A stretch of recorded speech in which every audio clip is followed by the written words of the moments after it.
Guarnerius. Avec Stradivarius, on a une sensation de grande luminosité, une sensation de soleil. La sonorité de Stradivarius, c'est le soleil, c'est la lumière, c'est tout ce dont on a besoin pour se développer, pour vivre, le soleil et la lumière.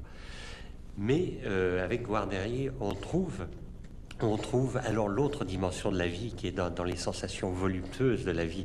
Et c'est une dimension qu'on peut exprimer très bien avec ces instruments-là, qui sont beaux. C'est peut-être pour ça que Paganini a passé la plus grande partie de sa vie en jouant sur un Guarneri, dont apparemment il devait faire un excellent usage, parce qu'on en a pas mal parlé. C'est Paganini qui a écrit cette petite pièce adorable de l'éclat de rire.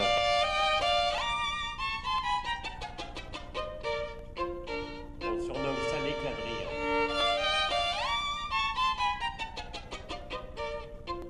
Quelqu'un qui se moque.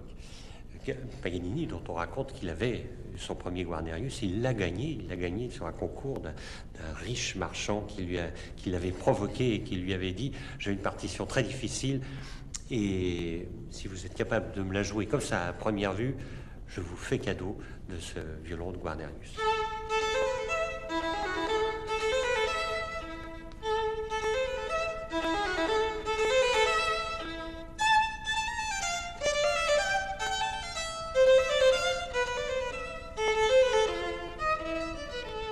Les Del Gesù, ils sont beaucoup plus rares que les Strad, et ils ont aussi un autre genre de sonorité. Je ne pense pas que Del Gesù a été influencé par les Strad. À Crémone, ils avaient des sources pour du bon bois, qui étaient extraordinaires, et les matériaux pour faire les vernis étaient évidemment extraordinaires. L'égal, on ne voit pas chez Strad, par exemple. On voit avec Guarneri Del Gesù que vers la fin de sa vie, ces instruments sont parfois presque des caricatures sur ses premiers instruments. Ils ont des F, les huit, qui sont tellement exagérés qu'on dirait que c'est presque une plaisanterie. Mais les instruments sont magnifiquement bien.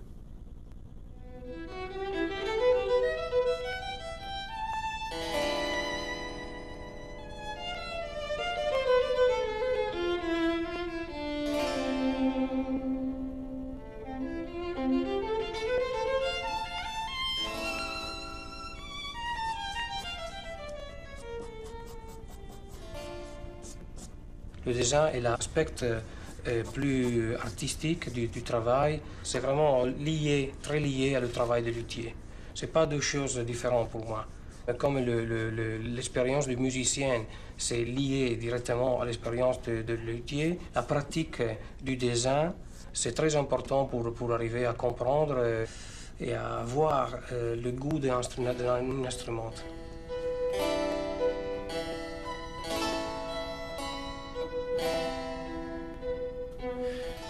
Le violon a été une invention européenne et la musique qui l'accompagne, c'est aussi européenne. Et c'est maintenant très dispersé dans le monde. Alfred et ses frères étaient très inquiets de la dispersion d'instruments et la dispersion de connaissances des endroits où vivait Strad, par exemple, demeurait Strad. Et ils se sont décidés à faire des recherches avant que ce n'était trop tard. Et ils avaient la passion pour faire ça. Ils avaient écrit des bouquins. En 1902, le bouquin sur Strad, qui reste toujours la Bible pour les gens qui veulent savoir quelque chose sur lui. Nous avons compté dans notre bouquin sur Strad plus que 1000 instruments qui ont été définitivement faits. Et la plupart d'entre eux sont toujours avec nous, 700-800 exemples qui sont en existence. Et la famille a toujours essayé de partager l'information qu'on a trouvée parce que c'est une chose pour nous qui est très très importante.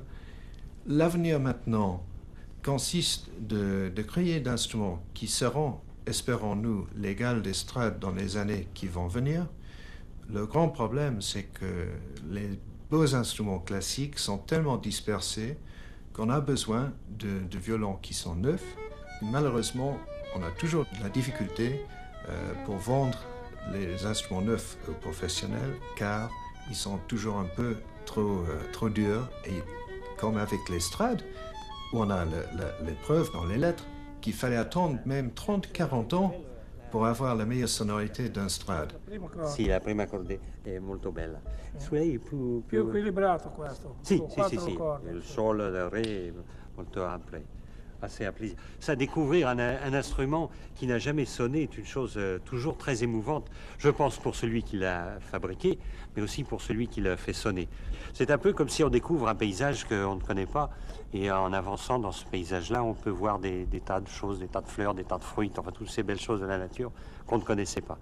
Alors découvrir ça, c'est toujours une jouissance formidable. Et de pouvoir percevoir derrière un instrument qui sonne toutes les possibilités qu'il y a à faire se développer.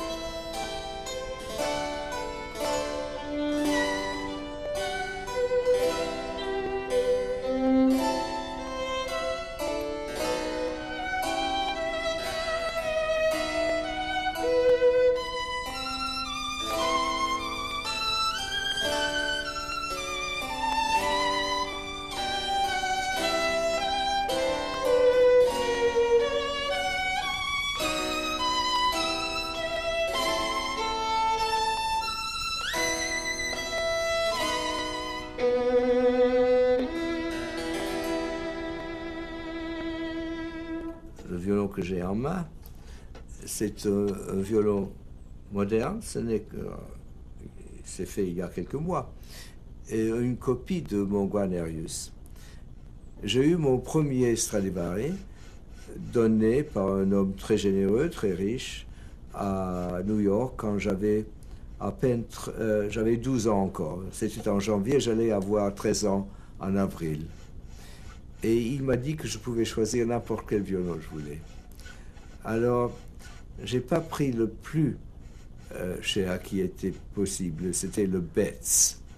Mais j'ai pris le Khevenhüller, que j'ai jamais regretté. Ensuite, j'ai eu, pour ainsi dire, le Strad était toujours l'instrument qui m'appartenait, que je travaillais. Mais j'ai eu beaucoup de Guarneri, enfin plusieurs, comme disons maîtresse. Pendant un certain temps, je jouais le Guarneri d'Isaïe.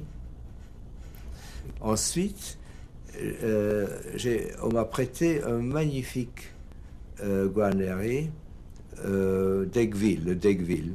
J'ai simplement regardé dans le livre de Hill pour choisir un Guarneri qui me paraissait le Guarneri que je voulais.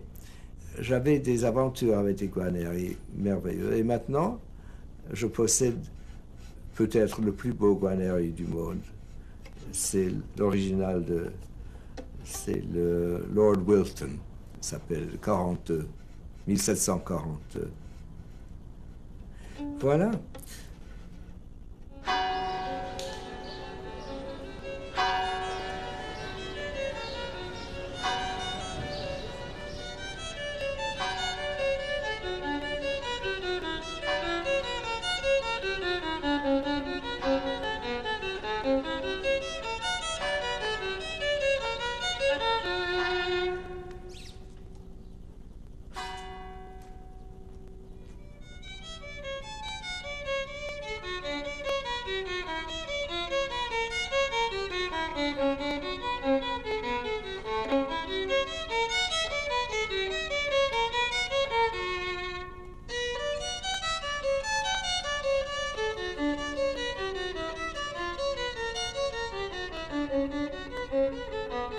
Thank you.